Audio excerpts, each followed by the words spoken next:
A California court finds that a penalty provision is actually enforceable. Hi, my name is Henry Chuang. I'm an attorney at the law offices of Peter N. Brewer, and my primary focus is secured lending. This week, I wrote a blog article entitled "The Penalty Provision That Wasn't." In McGuire v. Moore Gas Investments, LLC, a California court found that a penalty provision was not in fact a penalty provision. Under California law, a penalty provision is not enforceable. In order to avoid this outcome, the California court found that this provision was not actually a penalty because it gave the defendants an option between two viable choices.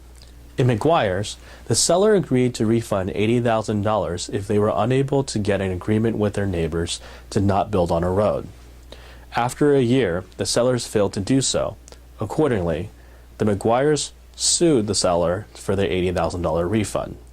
The trial court found that this provision to refund $80,000 was actually a penalty and was therefore not enforceable. On appeal, the court reversed, finding that this was actually not a penalty provision.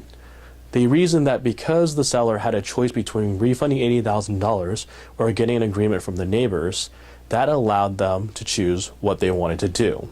And a reasonable person could have chosen to pay $80,000 instead of getting an agreement with the neighbors to not build. The court's decision follows a trend in California law to allow more and more provisions to be enforceable.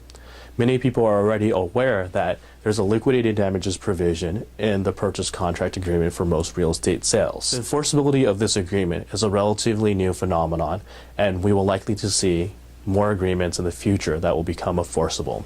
To read this blog and other insightful blogs, please visit us at www.bayarearealestatelawyers.com.